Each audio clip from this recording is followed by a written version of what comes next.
هداك بشمس يا رمان باسقات وبالكواكب يا رحيم يا الله وجعت قلبي إليك رابي أصحبها وباسطا لي يدي يا ربي لا هداك بشمس يا رمان باسقات وبالكواكب يا رحيم يا الله وجعت قلبي إليك رابي أصحبها وباسطا لي يدي يا ربي لا هداك بشمس يا رمان باسقات وبالكواكب يا رحيم يا الله مقدما فاضلا ساد معلمه أحمدا المصطفى يا الله يا الله هداك بشمس يا رمان باسقات وبالكواكب يا رحيم يا الله مقدما فاضلا ساد معلمه أحمدا المصطفى يا الله يا الله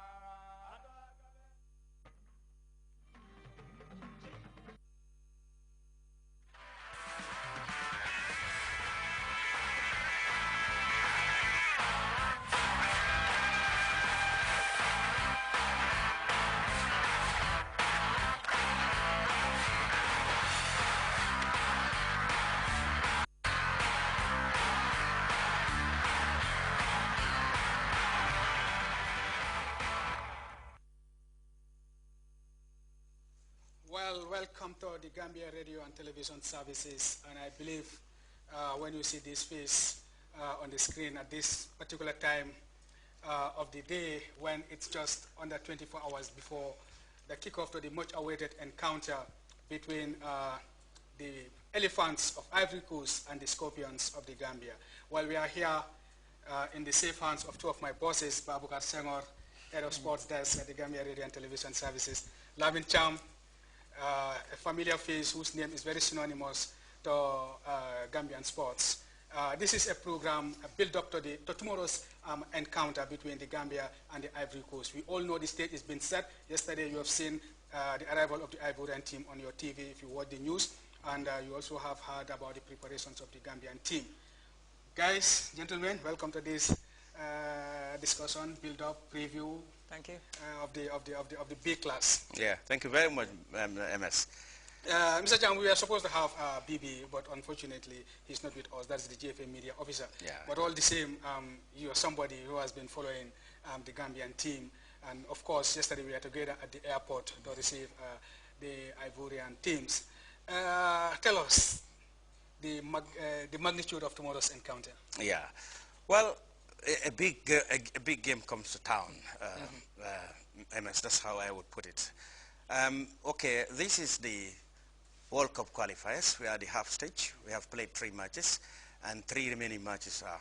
And in our group we have the Gambia, Ivory Coast, Tanzania, and Morocco. Of course, we all know that the Ivorians are on top of the group with 7 points, and we are at 1. We trail them by 6 points. That's a big gap, obviously. However, there are 3 matches left, and that's a potential 3 points for the potential 9 points for the Gambia. That is, of course, if we could win all the 3.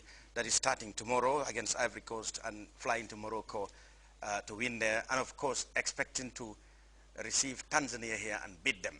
However, I think at the moment it's fair to say that it will be almost an impossible task for us to go to the next round of the qualifiers, simply because our fate is out of our hand at the moment.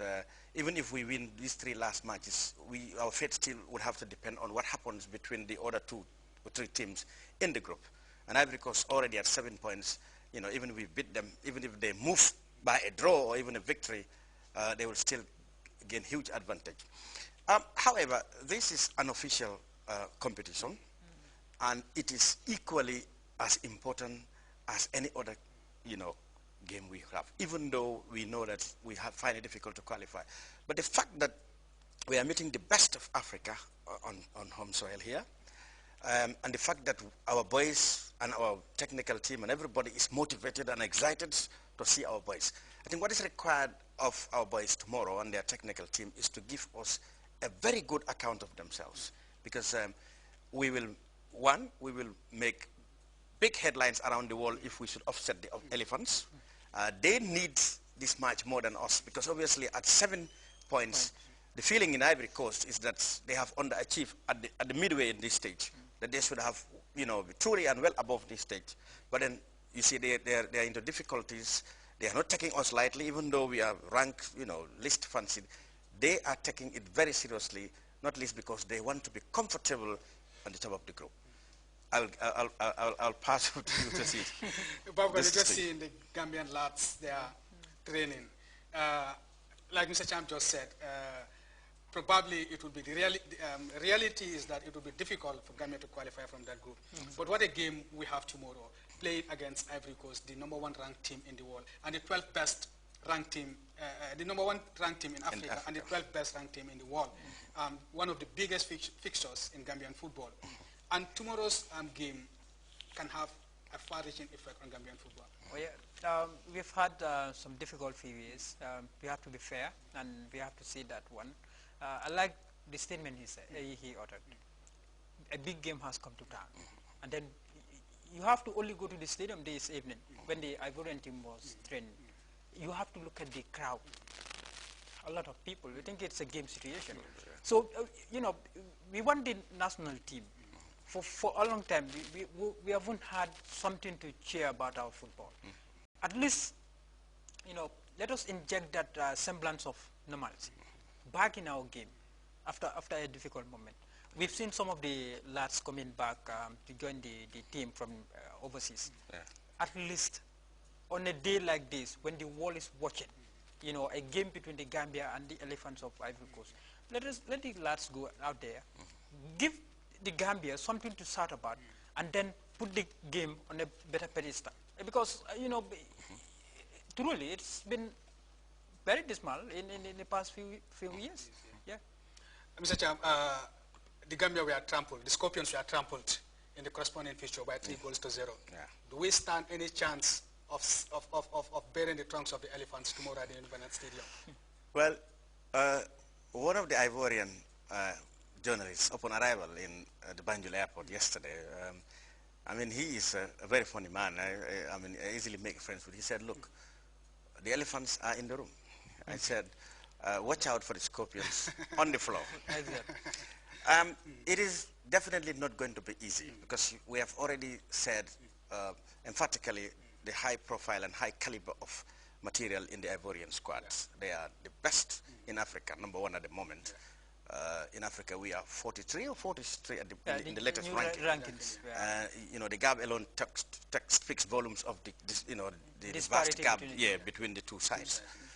However, the Gambia has a home advantage, and of late we have seen that our boys have really made maximum use of home advantage, at least in the second half, in the first half, to do harm to all the big names that have come to town. Ivory Coast perhaps is the biggest among those we have ever hosted, and they will be probably the most difficult side. Now, you will of course take courage from the fact that when we went to Abidjan, it took them 45 minutes or more before they could have a way past us. Maybe you can attribute that, of course, to the inexperience, you know, of our players and the intimidation they get from the crowd, and of course the caliber of players they were playing against. If you take that and translate it into home advantage, you might think that you might expect that the boys will definitely, at least in the first half, try very well to keep the elephants at bay, because obviously you can expect Ivory Coast to be more aggressive and more hungry for goals. Obviously. But then, like I said, home advantage had always been used to Gambia's advantage. And the boys are, you know, they are exuberant. It is experience against youthful exuberance tomorrow. The boys would like to go out and prove themselves that, well, yes, we know they are experienced, but we can do our bit lots, at least to make our people happy. And if we could win here, we will be very, very famous in the world for upsetting the elephants. So I would expect those are the pictures. Yes. This evening, the Ivorian training ground, you can see the big guns, the Zokoras, the Aya Toures, Javinios, Wilfred Boni. You know, it's a game football fans can afford to miss. Sure. Yeah, despite whatever the outcome is. One wouldn't say we would be yearning for the points. It wouldn't definitely do us much good. Even having those points, we wouldn't qualify. But winning the game